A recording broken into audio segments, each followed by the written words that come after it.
Toxic masculinity, the psychology behind it. You know what's super manly? Suppressing every emotion until your eyebrows twitch in Morse code. Because God forbid you cry, or moisturize, or admit you're sad without blaming it on leg day. Toxic masculinity says, don't ask for help, just die with honor. Like, bro, it's a therapist, not a bear. Being strong isn't about bottling emotions. It's about knowing when to uncork that emotional champagne and say, I'm not okay and I'd like a hug, maybe two. Where did this mess even come from? Toxic masculinity didn't just show up one day in a pickup truck wearing Oakleys and flexing for no reason. It's been cooking for centuries. Blame history, blame the war, blame dudes in powdered wigs writing societal rules while refusing to admit they like poetry. This concept is born from old-school beliefs that men should be aggressive, unemotional, dominant, and constantly proving their manliness by yelling at TVs or not asking for directions. Picture ancient Sparta, where crying was probably punishable by public wedgie. Fast forward to Industrial Revolution factory floors, where expressing grief over your dog dying got you a coal shovel to the face.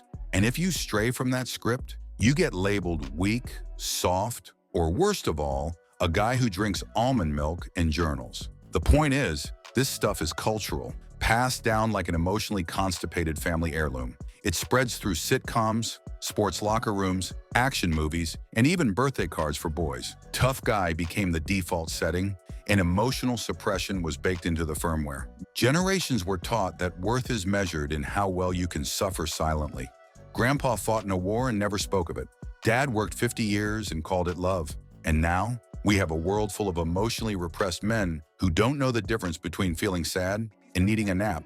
The masculine rule book and how dumb it is. Let's break down the unspoken man rules. Emotions, number, hugs, side only, one pat, no eye contact. Crying, only if your dog dies, maybe. Talking about feelings, say it's about sports. Therapy, question mark. Only if it comes with a protein shake. These rules are like malware that got installed in your brain at puberty and never got removed. It leads to the emotional equivalent of trying to print with no ink. Boys are told, don't be a girl. Translation, emotions equals feminine equals bad. So they learn to shut down, laugh off trauma, swallow pain like it's creatine, and suddenly we've got entire generations of men treating vulnerability like it's contagious. This rulebook isn't just outdated, it's dangerous. It teaches that anger is acceptable, but sadness is shameful. That dominance is strength, but empathy is weakness. These ideas get reinforced in everything from superhero movies to gym culture. Even the language is weaponized. Words like sissy, wimp, or the ever-popular man up act like little verbal landmines in the psyche. The result? A society where the average man can deadlift 300 pounds but can't say, I miss you. The emotional gym membership nobody uses. Here's the wild part. Men do have emotions. Shocking, I know. They just learn early on to hide them under 6 layers of sarcasm, sports stats, and dad jokes. Emotional literacy is treated like a foreign language you never learned to conjugate. But the emotional suppression doesn't make them strong. It makes them implode. Anxiety, depression, and substance abuse all skyrocket when you're taught that feeling anything is failure. Imagine your brain is a fully equipped gym. You've got weights, cardio machines, maybe even a sauna, but you only use the punching bag. That's toxic masculinity. Jacked arms, but no emotional cardio.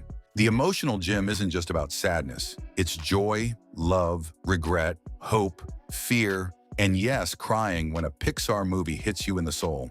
Real strength is balance. A man who can deadlift and also journal, that's peak performance. Science says bottling emotions is dumb. Studies have shown that suppressing emotions doesn't just make you sad, it can mess with your heart, your memory, and your relationships. Holding back feelings triggers your stress response. Your brain thinks you're in danger. Cortisol levels spike. You go from chill to fight or flight faster than your Wi-Fi drops during a Zoom call. Chronic emotional suppression is linked to high blood pressure, heart disease, weakened immune systems, and shortened life expectancy. Pretending you're fine when you're not is killing you, and it erodes the connection. The people around you can't help if they don't know what you're feeling. Bottling up emotions builds walls instead of bridges. It isolates instead of bonds. So yeah, crying during a Pixar movie might save your life. It releases stress. It builds empathy. It shows you're alive and connected to the world. And it's a hell of a lot healthier than bottling it up until you yell at your printer. Why vulnerability is the ultimate flex. Contrary to popular bro science, showing vulnerability isn't weakness, it's courage. It's emotional bench pressing. Saying, I'm not okay in a room full of people who expect you to be made of stone, that takes guts. Owning your fear, your sadness, your stress means you're strong enough to be real. Vulnerability is sexy. No, seriously, people are drawn to authenticity, to openness, to honesty. You want deep connections? Start with the truth. And here's the thing. Vulnerability is contagious. When one man opens up, it permits others to do the same. You become the lighthouse in the emotional fog. That's real leadership. So yeah, go ahead. Cry in public. Hug your bros. Tell someone you're scared. You're not less of a man. You're more human. Toxic masculinity hurts everyone. It doesn't just mess with the dudes. Toxic masculinity ruins relationships. It turns communication into grunts. It makes co-parenting a minefield. It leads to violence, emotional unavailability, and generational trauma. Boys grow into men who don't know how to express love, process loss, or say they need help. And their partners, families, and kids, they feel that emotional void. Emotional repression trickles down. Kids see it, spouses suffer through it, entire communities absorb the fallout. It's a ripple effect that starts in the heart and echoes through society. This isn't just about being soft, it's about being human. When we raise boys to be emotionally fluent, we raise men who can connect, lead, love, and heal. And that makes society better for everyone. Rewriting the man code. Here's what we can do. Normalize crying, seriously. Set up a cry club. Celebrate emotional intelligence like it's a new bench press, PR. Model vulnerability, especially if you're raising boys. Ditch the phrase, man up, unless it means go to therapy. Ask your bros how they're doing, like beyond chillin'. Men don't need to be saved. They need permission to feel, and they need examples. So be one. Start by leading with honesty, by creating safe spaces, by telling your friends it's okay to feel things. You'd be surprised how many are just waiting for someone to go first. Redefine strength, redefine manhood. Write a new rule book that includes feelings, hugs, therapy, and yes, skincare. You deserve the full human experience. You deserve more than just toughness and stoicism. You deserve joy, love, grief, softness, connection, and healing. You deserve to say, I'm struggling without shame. You deserve to hold your friend's hand during hard times. You deserve to love deeply and express it without fear. Being a man shouldn't mean being alone with your feelings in a dark room, eating protein bars and pretending everything's fine. It should mean living fully, feeling fully, loving fully. The world needs real men. Men who feel, men who cry, men who support each other, not compete in silent suffering. The toughest thing a man can do?